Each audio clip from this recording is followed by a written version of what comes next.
I mean, I was with that band since 95. 95 is when I started really getting heavy into working with Richie. So that's, but 24, I think it's like 24 years now. So let me ask you something. Do you still use that big soundboard?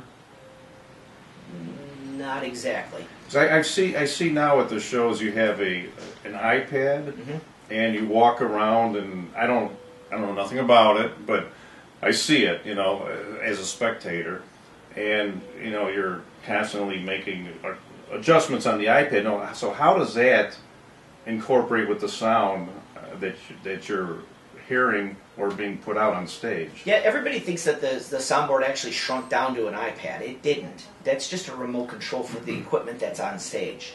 Also, so the soundboard is electronic now, so the iPad is just a remote, like a remote control. Yep. So you're remotely making changes, but you're able to walk around, and it's doing it right where the unit itself is. Yeah. Oh, interesting. Yeah. I didn't know that. And the original one we had, because it does look like that, to be honest. It looks like you're controlling all the sound, which you well, are. I am, but something. I thought it was all shrunk down into this. Yeah. Like, wow, look at the technology. It's crazy. and people come up to You think it would weigh 100 pounds because it was so big, and now, you know, but yeah. Yeah, it's the remote control for your TV. It's not your TV; it just controls whatever. Now, is it a better way? You think that's a better way of getting the it's got sound, its pros and cons. or do you think it's still better to be Here's the sitting in the problem. middle? Yeah, the where problem you with used it is that I'm only able to see 8 channels at a time, whereas like a board would be like this. So if I'm doing drums down here, and then I've got like the guitars and keyboards, and then the vocals over here, and the effects over here. So if I want to put a delay in there, but the guitar solo is going to come up during the delay, they're on 2 different pages because I got 3 different pages that are going on. So I could turn the guitar solo up, and I got to flip to the other page, and then I got to turn the delay up, and then I go back and turn the guitar solo down before the delay gets done. You know. So the pros are that it saves all the information for all my EQs, my input settings, everything, the gates, the compressors. So all that gets saved, and so I could start the show just by plugging stuff in, and as long as the signal's going there, just I'm ready to so go. I understand, so it saves the information from a prior show. Yes. And then you can go to a new show, and maybe you're in a hurry or something. You can start up, and it'll automatically go to those settings from the prior show. So you may just have to make really close. some slight adjustments. Yeah, maybe. Most of the time people go, we're going to do a sound check. All bands do that. If you ever come to our shows, you see that we don't do a sound check. I do a line check, I call it. And so they'll go up, he'll go up, and Gary, our guitar tech, will probably play a little bit, and I'll like EQ it a little bit. We don't do a whole band sound check. So what are you controlling? Are you controlling the microphones and all the guitars and the drums? Anything you hear. It's all the sound. Anything you So hear. does it tell you if there's a battery low on a microphone, or? It does, but not on my console. No. There's a thing on the stage that does that. Okay. And you're able to control whatever the audience is hearing. Yeah. Unfortunately, they are listening to what I want the band to sound like, because it's my show then. And then, so what about the monitors on stage? Those are controlled by my crew. They have their own iPads. Okay, so they do it all on stage. Okay, so anything that's out in the audience is you. Yeah. And anything on stage is on stage. So it's completely separate. Yeah. Okay. I walk around that whole area on purpose in the crowd, because it sounds different everywhere you're at. If you have, let's say these are the 2 speakers, you have the band that's right here, and if the band's playing and you're standing right here, that speaker is the only thing that I'm controlling, these 2. So if you're standing here, you're hearing drums that are ambient. You know, like if you're standing in front of drums, you're going to hear them. Right. So you're hearing drums, you're hearing the guitar amplifiers that are right in front of you, especially that bass amplifier.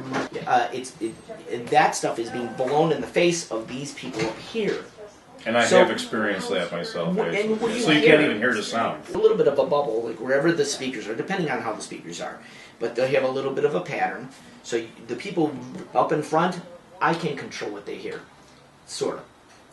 I do we do something called a front fill. You've heard that, right? A front fill? Yeah. Right, that's what we call them. Yeah. And so there's speakers that I put right in front of the stage, because I have to give those people some kind of vocal. They can't hear the vocal. If you're getting the amplifier in your face, you're in the drums in your face, how loud can Adam sing for you to hear over that in a room? Right. Because you're not, the only place it's really coming out of are out of the two speakers. So what I do is I put a little bit, and my front fill is a feed of just the things that don't have ambience on stage. In your opinion, what's the best vantage point? Say it's an outdoor venue. What's the best vantage point? Where ideally, where would you like to be to get the proper sound? If I'm not there, get as close to that soundboard as you can. Want to be in front of the soundboard? Right near it, because that's where his ears are. Whatever he's hearing, if he's over here, get where he's at. That's where it's going to sound the best. Okay. But when you're there, it can be... that's why I walk around. I don't know any other sound engineers that do as much walking as I do. I've never seen that. No. I've never seen that. Yeah, I just want to make sure, and I can't make it sound good everywhere. There's no way of making that happen. But I noticed there's some dead parts, and I'm like, you know what? It's a little bright over here, but it's terribly dull over here. So you know what? You go on stage before the show with all the other guys who help to bring the equipment up and open everything, and then you have this one big box which looks like a big bowl of spaghetti, which is actually cables that you pull out and you guys stretch them all over the place. I mean, you guys do this in like 5 minutes, 10. I mean, it's a ridiculously short period of time I've ever seen. Are they color coded or numbered, or how do you know where all these cords plug into? Because you got so many different amplifiers and. Yeah, they're color coded. Like the looms, we call looms, is like a series. We have a drum loom, we have a monitor loom, we have one that goes to stage right. So each one of them has a different color. So when we look at it, we don't have to look at one of the things that has writing on it, one of the ends that has writing on it. Instead, we just look at the color. Green, it's the drum loom. If it's blue, it's the monitor loom. You know, that type of thing. So we know where those go, and we just throw them in those places. And then when you pick them up, you can read each one, and they go into different areas where they're matched. They're like whatever it says, you plug it into that one. So you can't screw it up. Well, you can if you do it too quick. Like I've seen where they plug in the drum ones too quickly. Like say Tom 1, Tom 2, Tom 3. And they see Tom 2 and they plug it into 3 by mistake. You got them switched wrong. Switch 2 and 3. Do you ever hook them up and then a cable goes bad or something? All the time. And do you have backup cable for that? Yeah, sometimes. Sometimes, what do you do if the cable goes bad? You can't do anything. We just go without it. We need to buy new cables. Or you just go without? Okay. Yeah, but we'll sacrifice it. Like they're priority cables. I mean, if it's the vocal cable, we can't go without it.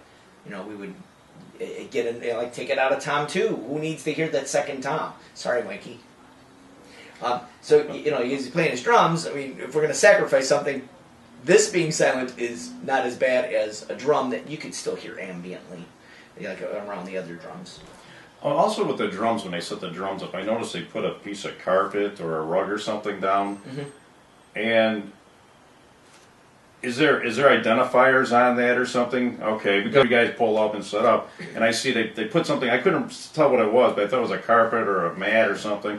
And then the stuff goes boom, boom, boom, boom, you know. Drummers need to put a carpet down for, and even without identifiers on it, they put it down because they sit they call it a throne, the little stool they sit their throne on it, and so if they put that down and they have the drums on the same piece, if they start hitting it on a flat surface that wasn't carpeted, it would start moving away from them. But because they're sitting out there weighting it down, it's not moving, and then they can't move the piece. Oh, so the stand would actually start to vibrate and move? Yeah, you start hitting something, you're hitting further away. But on a carpet, there's less chance. In fact, some of the drums actually have spikes in them to hold to carpet. They're made for carpet. Oh, I see. So, okay. What we do is we do an identifier on the carpet. We said, Mikey, our drummer, come up and set up your drums on this carpet. When he got done, we mark it. Normally we do it after he's played the whole show, because by then he's adjusted. Mikey's very particular about where he wants his drums. But we could set them up exactly the way they were the last show, and he'll still make adjustments. It's kind of, our drum tech, Eli, puts it in the general location that it's needed, and then we just move on. So you have the light show, you put the screens up and all that. How does all the video come up with the song at the precise time? How does it all come together? Separate processes. So that's something other than what you do, or? Yeah, I don't do video. I don't do lights. I oversee them all. I oversee the entire crew. But the pieces that are involved are two different groups, or two different teams, I guess.